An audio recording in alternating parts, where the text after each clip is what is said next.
a British luxury yacht sank in a freak storm off Sicily. The family of tech tycoon Mike Lynch and his 18-year-old daughter Hannah are devastated and in shock after their bodies were recovered following the sinking.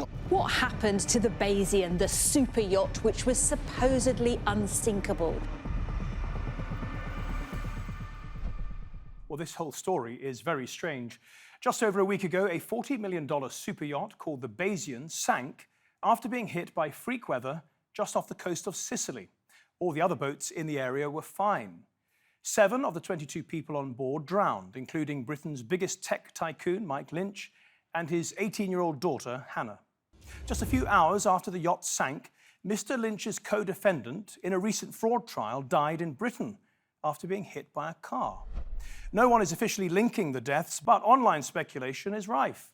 Today on the Nexus, we'll be asking a yacht builder how a supposedly unsinkable boat went down. An oceanographer explains why lethal waterspouts are now more common, and a captain gives us his view on what might have gone wrong. But first, here's a report from Simon Owen about the sinking of the Bayesian. This is the final footage of the Bayesian moored at a harbour near Porticello in Sicily. It was just 300 metres from the shore when it sank during an intense storm. And these pictures of the wind sweeping through the city at the same time show just how severe the weather was. The Bayesian belonged to Mike Lynch, one of the UK's top tech entrepreneurs, sometimes called Britain's Bill Gates. His impressive yacht featured a 72-metre aluminium mast, the tallest of its kind in the world, an award-winning exterior design. On board were his family, friends and colleagues celebrating his acquittal after a 13-year legal battle in the US. Lynch had just been cleared on 15 fraud charges related to allegations that he inflated the value of his company, Autonomy, before selling it to Hewlett-Packard in 2011 for up to $11.7 billion. He could have faced over 20 years in prison if found guilty. But on August 19 at around 4 a.m. local time, his yacht sank in minutes during that powerful storm.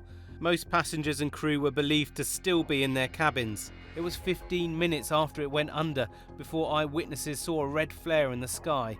Rescuers soon found a life raft carrying survivors. They went flat on the water, and then down. At that time, 15 people were rescued, while the yacht's chef was found dead, floating in the water. Divers immediately began to search the wreck for the missing, but the depth and the fact the cabins were blocked by furniture for 5 days delayed the recovery of the bodies of Lynch's 18-year-old daughter Hannah, Morgan's Stanley Chairman Jonathan Bloomer and his wife Judy, and Lynch's lawyer Chris Morvillo and his wife Neda. The bodies were all found in the left side cabins, where they were likely trying to escape the water and find air pockets. 5 were in one cabin and Hannah Lynch was found on her own in another. A week after the sinking, investigators concluded the yacht had gone down stern first, where the heavy engine was, leaving the wreck lying on its right side, 50 metres down in the Porticello Bay. There are 3 different theories about the cause of the sinking. The retractable keel was in the wrong position, meaning the boat may not have been as stable in the water, that the wind pushed over the huge mast, or hatches were left open, letting water in. There is talk of a waterspout, a type of tornado on the sea, slamming into the yacht, which would be a natural, if rare, weather event. But online commentators question the timing of the accident because of what appears a strange coincidence. Lynch's co-defendant in the years-long fraud case, Stephen Chamberlain, was hit by a car in the UK 2 days before the Bayesian disaster and died from his injuries on the same day the yacht went under. Both people involved in this case have died within 2 days, including other people involved and his legal team, in 2 days. The odds of this are astounding. UK police insist there are no links between the 2 incidents and don't plan an investigation in Italy. With echoes of the Titanic, the builders of the Bayesian deemed it unsinkable, and one of the designers said the vessel was built to go to sea in any weather. And weather experts say the storm was clearly on its way and should not have been a surprise. La perturbazione dalle carte meteorologiche che tutti potevano leggere L'evento era assolutamente leggibile ed atteso. But others insist that extreme conditions can lead to unexpected outcomes. It's not unusual for vessels to sink because of very bad weather conditions. The search for who or what is to blame has just begun. Italian police are investigating possible manslaughter centred on the captain and other members of the crew and have ruled nothing out. Well, the police are suspicious, partly because other boats in the area weathered the storm just fine. The nearest yacht, the Sir Robert BP, was moored nearby, and its crew was the first to reach Bayesian survivors. The captain of the Sir Robert said he'd never seen a vessel of that size go down so quickly. I don't absolutely know what they did.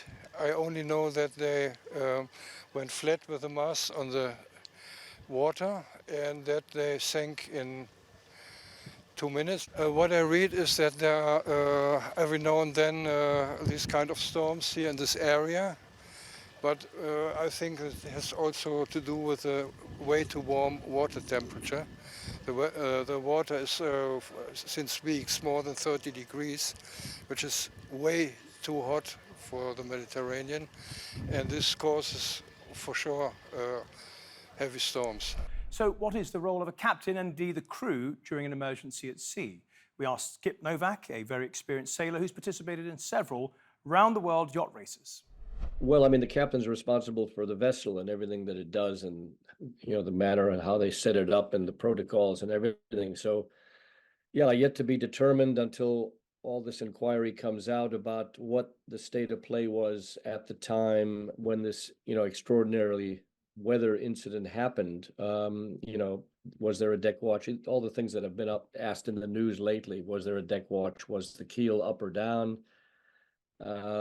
Were the guests informed of this weather event coming, etc.? But one thing I can tell you is that, on a super yacht like that, for a captain to have to wake up the guest contingent at 4 o'clock in the morning and ask them to go to the muster station, these wealthy people on these boats, that's a big ask. He would have to have seen a complete crisis coming, in weather. And, this type of thing just doesn't happen in the Mediterranean. Yes, you get squalls coming across the boat, but that happens all the time.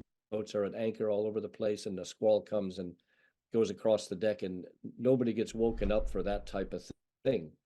So, to give him his due, I'm not sure what they saw on the radar, and if this weather event was so extraordinary that nobody could have predicted that this thing would lay the boat over on its side, if that's in fact what happened, what appears to be the case, then it's it's one of those one-off events that's I don't know how anybody can be held accountable.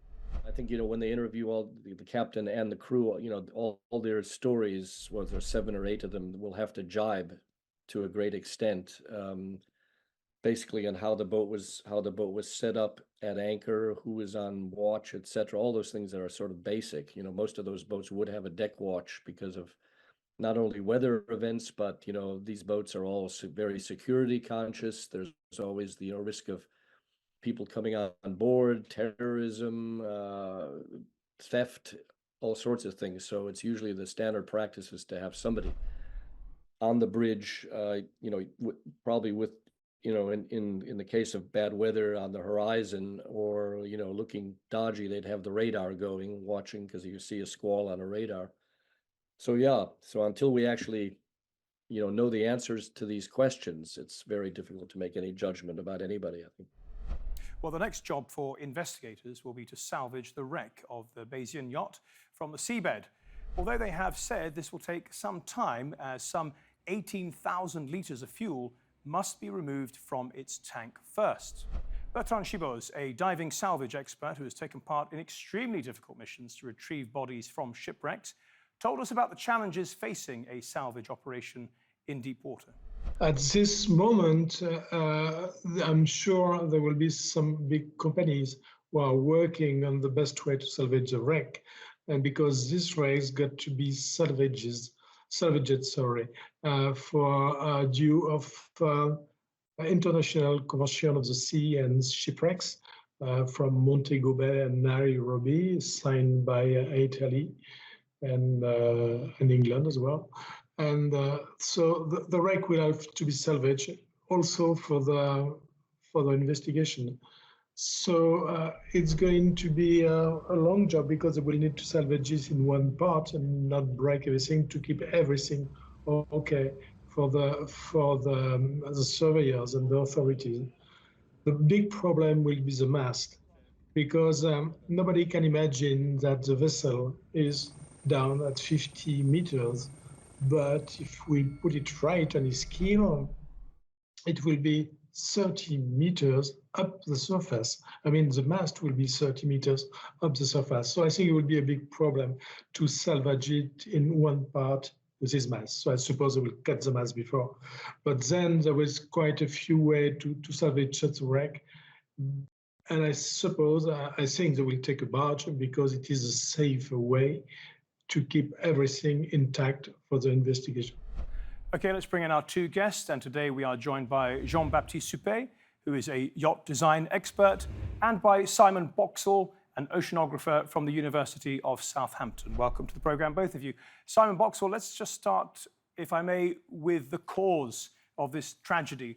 People are saying that it was a waterspout caused by freak weather. Can you tell us if that is the explanation you still believe in?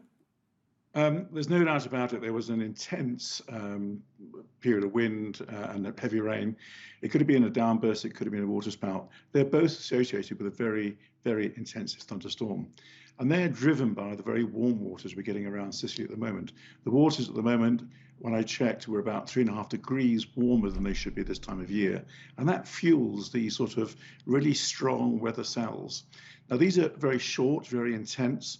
And I actually looked at the data from the airport at Palermo, so real wind data, and it showed that the wind switched very rapidly from about 2 or 3 miles to the north. In 20 minutes, it suddenly became 20 or 30 miles an hour to the south. So it was a very sharp increase in wind, and then it dropped off again after 20 minutes. And that's indicative of the edge of what would have been some form of big thunderstorm cell.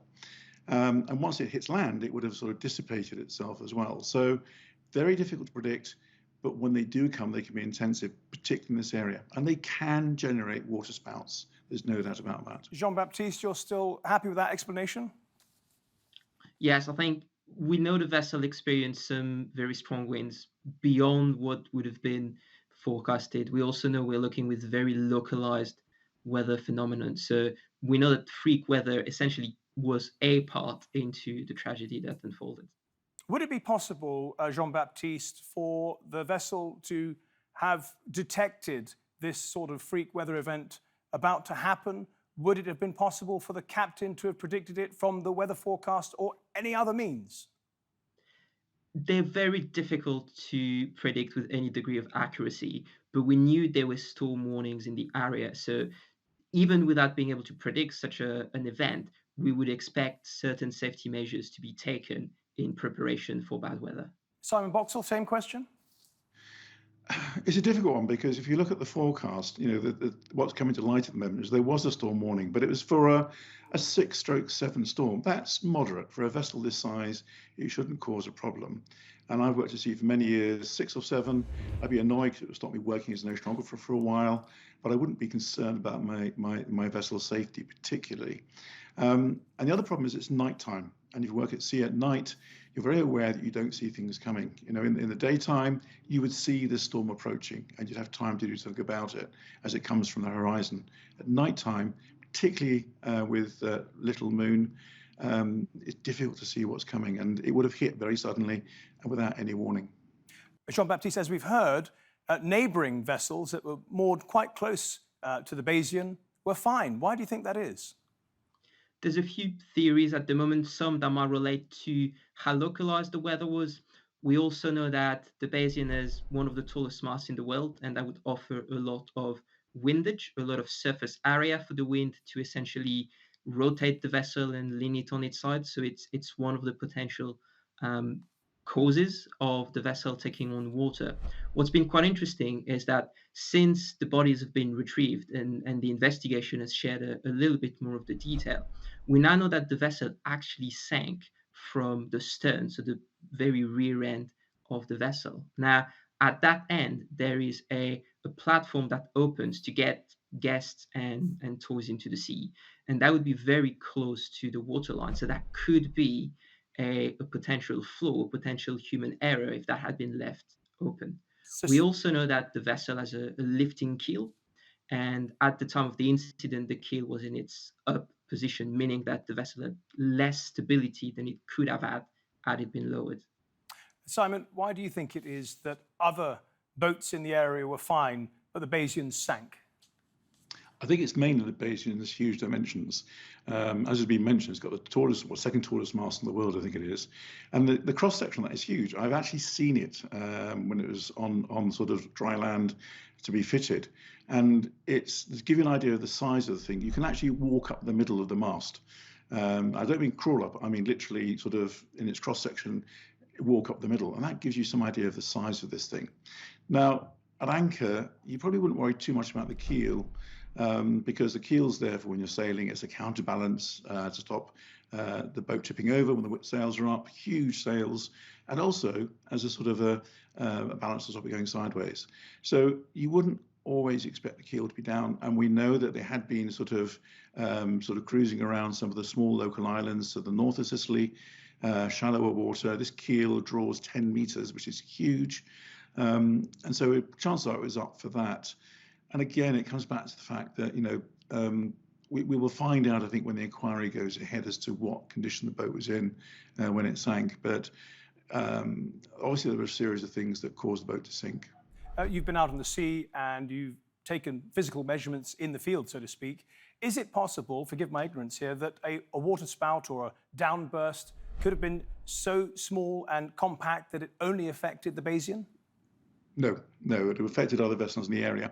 I think it's the Bayesian, it's the size of the Bayesian, and also the fact it's quite a broad vessel. So once it starts to tilt, any wind force on it would tend to keep it tilting. And ironically, its tall mast then works against it. In an ideal world, I suppose it would have turned turtle, which sounds like a terrible thing to happen, but it would have kept it afloat for longer. But because the mast is so tall, it would dig into the seabed when you've got a 50-meter deep seabed, you've got a 70, 78-meter mast, it's going to dig into the seabed as it tips, which stops the thing turning turtle. Jean-Baptiste, the manufacturer of the super yacht described it as unsinkable and able to sail in any weather conditions. Why do you think they felt so confident to make those claims? So these vessels are designed to very strict structural and stability regulations. And for a vessel that size, one of the important design features is that it's subdivided into watertight compartments. And it's designed such that should any one of those compartments be flooded, the vessel would remain afloat. The idea behind this being that should you hit something while sailing, flood one of those compartments, there is still enough buoyancy in the rest of the vessel to prevent it from sinking. So the sinking of the vessel, especially so fast, really indicates that there's multiple compartments that have been flooded at the same time. There's a couple of ways this can happen. The original theory was very much that because of the strong wind, as Simon mentioned, the vessel found itself pinned on its side, and then at this point, water can get on board through some of the natural openings that the vessel need to operate, so air intake for the engine room, for instance, but it's also been hypothesized that some of the hatches might have been opened because of the hot weather. Since we've learned that the vessel actually sank from the stern, this very much points at the rear end of the vessel. There have been unconfirmed reports that it was found with essentially the rear hatch at the back open, which would flood that compartment. We know today that one of the person under investigation is the engineer, and he's under investigation for failing to protect the engine room. Now, between that rear compartment that would have been flooded because it was left open and the engine room is a watertight door. Should this door not have been closed properly or closed at all, water would get in the engine room. This would be 2 flooded compartments, more than the vessel is designed for, and that would lead to sinking. So, Simon, this all points to quite likely human error and the freak weather conditions coming together. The Italian police have opened up a manslaughter investigation into both the captain and apparently 2 members of the crew, as Jonathan Baptiste just mentioned. The captain is exercising, at the moment, time of recording, his right to remain silent, and we cannot infer anything from that. It would be irresponsible to do so. However, may I ask you how captains generally behave in the aftermath of such a tragedy? I think it depends very much on the circumstance. I mean, generally speaking, I think skippers tend to be quite open and honest about what's gone on. But, in this sort of case, very high-profile case, working in a legal system away from New Zealand, because he's a New Zealander. So he's working on a foreign sort of prosecution, potentially. And I guess sensibly, he's being very careful and cautious about what he says at this stage so he doesn't incriminate himself. Now, whether that means he has something to hide, doesn't mean that at all. It just means to say that perhaps he's just being cautious and needs to take advice before he discusses it in too much detail. And it's not, it doesn't help in terms of recovery of people, of saving lives at this stage. It's gone past that stage. So it's now a question of legality. The prosecutor wants to see the Bayesian brought to the surface, salvaged. He says it's necessary for his case. Simon, what will having the boat in front of them actually, what could it tell them? What sort of clues could it yield? I think they can get a lot of clues from the divers and from actually the ROV on the outside, looking at questions like were hatches shut, were hatches open, what was the exact position of the keel, and so on. And of course, they have got witnesses. They've got the entire crew was thankfully rescued. Tragically, 7 people did die, but there are 15 survivors who will be very important witnesses in this. But there's also another issue. We want to recover the vessel, not only because it gives evidence as to what happened, but of course it has a pollution risk. You're alongside, very close to a very important commercial port for luxury yachts and things, and the Bayesian is carrying a huge amount of fuel. It's a sailing yacht, but it also has a lot of fuel on board for engines, generators, and so on. And so it's going to be important to recover it in terms of pollution as well as in terms of the inquiry. Jean-Baptiste, could the vessel have information on board its systems, rather like a plane would, a black box, that could help the prosecutor and investigators? There might be some, but as Simon mentioned, I think there's a lot of the information that we obtained very early on just from visual inspection of the vessel. From the ROVs that have been used from the diver, we knew very early on the vessel was mostly intact, which helped rule out a major structural failure. So a lot of that information we'll already have. The account from the different witnesses and the crew will also provide quite a lot of information. So while we might gain a few insights and we might be able to double check or cross check some of the things that will have been picked up by the divers or reported by the witnesses, I think there is, as Simon mentioned, a very big element of environmental risk as well in retrieving the vessel beyond just the investigation. Simon, just staying with the environment, and of course it has been said that climate change has made waterspouts and downbursts, extreme weather events more likely. Is that true? Yes, it is. Basically, all of these big events, from hurricanes to waterspouts, they get their energy from the heat of the oceans. And as we're seeing the oceans warm up, and they've been warming up steadily over the last 20, 30, 40 years, and particularly in the Mediterranean, we've seen, as I said, I was looking at the temperatures in the Mediterranean, and they are a minimum of 3 degrees warmer this August than they are on the 20-year average. And I've seen that around the world, measuring the oceans. We are seeing them getting warmer and warmer, and we are seeing an increase in more unpredictable weather, I think is the best way of describing it, so more extreme weather events. Simon, this terrible event happened at something like 2:30 in the morning, and I guess that may go some way to explaining why all the people, except for the chef who drowned, were passengers, and all the people who survived were the captain and the crew. I mean, is that your guess as well? Yes, I mean, it's nighttime. I think the people who drowned were people who'd gone back to their cabins. Some people might have been drifting around. We know that there was a mother and her small child sort of going to get some fresh air. It was a sort of a very humid night. So, if you're stuck in a cabin and it goes over that quickly, getting out of that cabin is very, very difficult.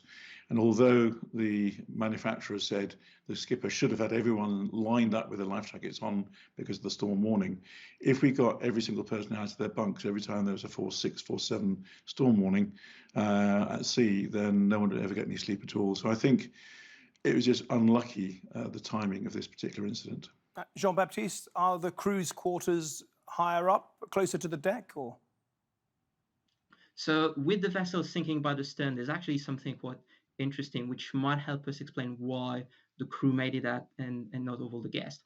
In a typical layout, your guests are in the middle of the vessel because it's more comfortable, there's more space, and the crew is further forward from this.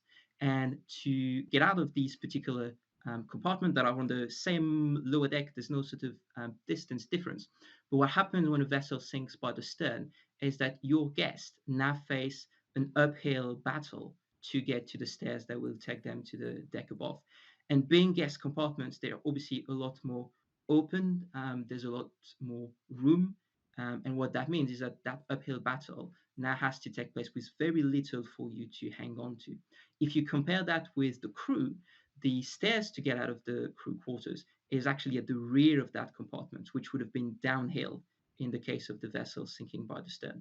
Coupled with the fact that it's a much more compact layout, you have a lot more to hold on to. So that might have played a big role in the ability of the crew to escape and cause challenges for the guests to get out. Jean-Baptiste and Simon Boxall, thank you both very much for your contributions today. Much appreciated. Well, that's all from Nexus this week. Thank you at home and on your phones for watching. If you want to see this episode or any of our other episodes, do go to our channel on YouTube. Just type in Nexus TRT World. Until next week then, goodbye.